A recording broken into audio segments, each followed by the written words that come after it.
Hello viewers, আসসালামু আলাইকুম।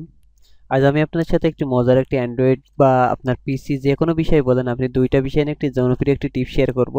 যে টিপসটার মাধ্যমে আপনারা বাংলাদেশ সহ বিভিন্ন দেশের লাইভ টিভি অনুষ্ঠানগুলো দেখতে পারেন খুব সহজে, এবং এটা কোনো সফটওয়্যারের প্রয়োজন পড়বে না যে আলাদা একটি অ্যাপস নামানো লাগবে বা আলাদা একটি সফটওয়্যার ডাউনলোড করা লাগবে। এটা কোনো কিছুই লাগবে না। আপনারা সরাসরি লাইভ দেখতে পারবেন। তো লাইভ দেখার জন্য আপনাদের যেটা যেটা প্রয়োজন আমি সেটা আপনাদের দেখিয়ে দেবো। তো আশা করি 100%ই আপনি পারবেন। তো এটার জন্য আপনাদের জাস্ট একটা লিঙ্ক দিব আমি ভিডিও ডিসক্রিপশন এবং কমেন্টে থাকবে, সেখান থেকে লিঙ্কটা কপি করবেন, কপি করে আপনারা কাজটা করবেন। তার আগে দেখুন আমি কিভাবে আপনাদের সেটা দেখাবো, সেই টিপসটা দেখাবো। তার জন্য যেকোনো একটি ব্রাউজারে যাবেন, ব্রাউজারে যেয়ে একটি সফটওয়্যার নেবেন, ব্রাউজারে যেয়ে এখন একটা লিঙ্ক নেবেন। আপনার অ্যান্ড্রয়েড ফোন থেকেও পারবেন অথবা যে কোনো জায়গাতে পারবেন। অ্যান্ড্রয়েড ফোনে যদি আপনারা করেন, আমি আপনাদের একটা অনুরোধ করবো, অ্যান্ড্রয়েড ফোনে যদি কাজটা করেন তাহলে অবশ্যই আপনারা যে কাজটা করবেন সেটা হচ্ছে পুপিন ব্রাউজারটা ডাউনলোড করবেন। যদি পুপিন ব্রাউজার ডাউনলোড লিঙ্কটা আপনাদের পাইতে সমস্যা হয় লেটেস্ট ভার্সনের, তাহলে লেটেস্ট ভার্সনের লিঙ্কটা আমি আপনারা কমেন্ট করবেন, কমেন্টে আমি দিয়ে দিব। তো এখন দেখুন আমি সরাসরি জাস্ট লিঙ্কটা যেহেতু নিয়েছি, আমি লিঙ্কটা এখন কপি করব, পেস্ট করলাম। লিঙ্কটা পেস্ট করার পরে চলে যাব।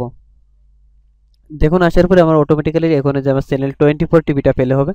যদি আমি পেলে করে এই জায়গায় দেখুন আনলিমিটেড টিভি চ্যানেল আছে, এই জায়গায় যে টিভিটা দেখতেছেন আপনি সেই টিভিটা দেখতে পারবেন। তো আমি যদি চ্যানেল 24টা পেলে করি, দেখুন জাস্ট লোডিং নেবে, লোডিং নিয়ে পেলে হবে, অটোমেটিক্যালি পেলে হয়ে যাবে।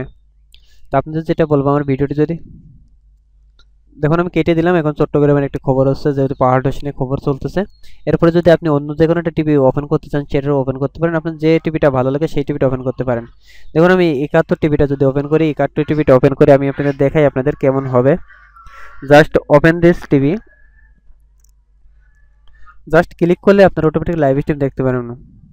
দেখুন আমি জাস্ট এটাও কেটে দিলাম। এই দেখুন বর্ণালীতে ছাত্রী দর্শন বিভিন্ন এখানে নয়েজ গুলাই শুনানি, জাস্ট এটা চলতেছে। আমি টিভিটা প্লে করলাম না, কারণ প্লে করলে বিভিন্ন রকম সমস্যা হবে। তাই লিঙ্কটা আমি আপনাদের ভিডিও ডিসক্রিপশনে কমেন্টে দিয়ে দেবো, সেখান থেকে এটা বাংলাদেশ ও বিভিন্ন দেশের বিভিন্ন ধরনের টিভি চ্যানেলগুলো দেখতে পারবেন কোনো প্রকার সমস্যা ছাড়াই। এবং এতে হচ্ছে আপনার যদি নেটওয়ার্কটা স্লো থাকে তাহলে খুব সুন্দরভাবে টিভিগুলো দেখতে পারবেন। তো আশা করি বুঝতে পারছেন কিভাবে টিভি দেখবেন, লাইভ স্ট্রিমিং টিভিগুলো দেখবেন। তা আজ পর্যন্তই, সবাই ভালো থাকুন, সুস্থ থাকুন। আর হ্যাঁ, আমার ভিডিওটি যদি ভালো লাগে তাহলে অবশ্যই ভিডিওতে লাইক দিবেন, কমেন্ট করবেন, শেয়ার করবেন।